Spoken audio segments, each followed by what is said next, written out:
NCERT geography classics chapter 8 Bharat जलवायु वनस्पति तथा वन्य प्राणी।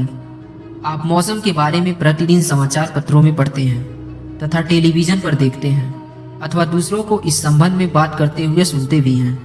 आप जानते हैं कि मौसम वायुमंडल में दिन प्रतिदिन होने वाला परिवर्तन है। इसमें तापमान, वर्षा तथा सूर्य का विकिरण इत्यादि शामिल है। उदाहरण के लिए मौसम कभी गर्म या कभी ठंडा होता है। कभी कभी आसमान में बादल छा जाते हैं तो कभी वर्षा होती है।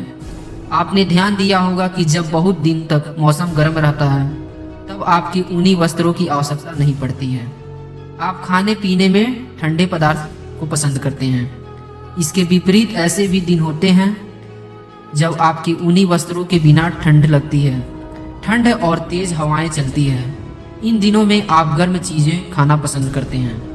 सामान्यतः भारत में प्रमुख मौसम होते हैं। दिसंबर से फरवरी तक ठंडा मौसम यानी सर्दी, मार्च से मई तक गर्म मौसम यानी गर्मी, जून से सितंबर तक दक्षिण पश्चिम मानसून का मौसम वर्षा वाला, अक्टूबर और नवंबर में मानसून के लौटने वाला मौसम यानी शरद। शीत ऋतु, ठंडे मौसम में सूर्य की सीधी किरणें नहीं पड़ती है, जिसके परिणाम स्वरूप उत्तर भारत का तापमान कम हो जाता है।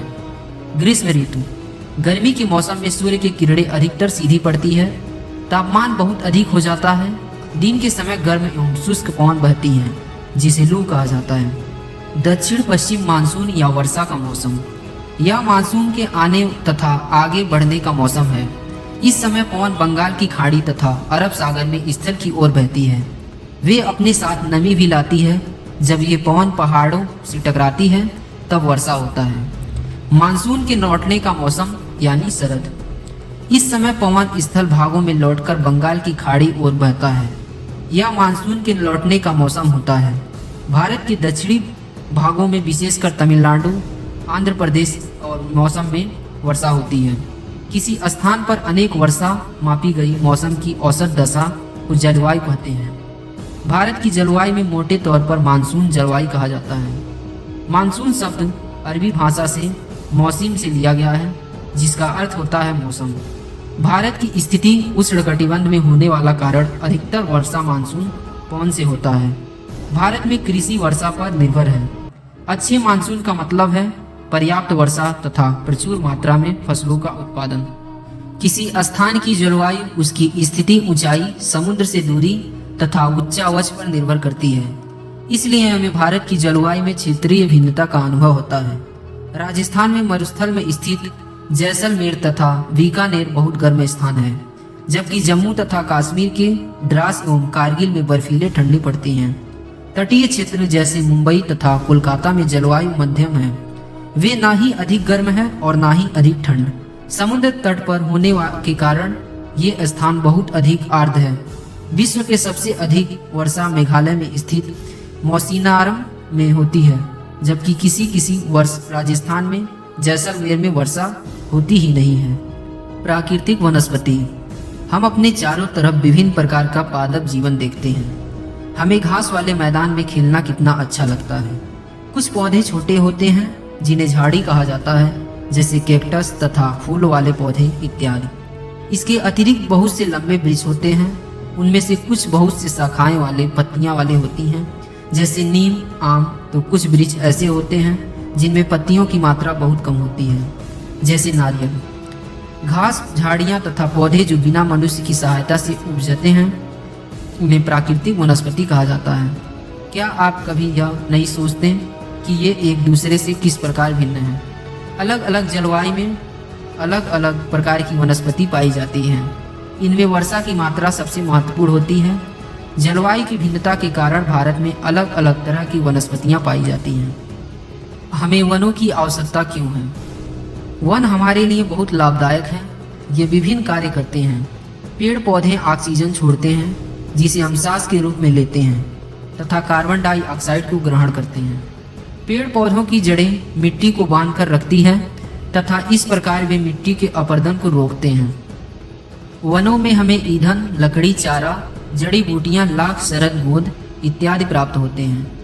वन वन्य जीवों के में प्राकृतिक निवास है। पेड़ पौधे की अंधाधुंध कटाई के कारण भारी मात्रा में प्राकृतिक वनस्पतियां समाप्त हो गई।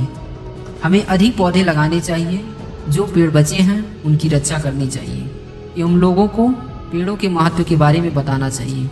हम लोग कुछ खास आयोजन जैसे वन महोत्सव बनाकर अधिक से अधिक लोगों को इस प्रयास में शामिल कर सकते हैं तथा पृथ्वी को हरा भरा रख सकते हैं।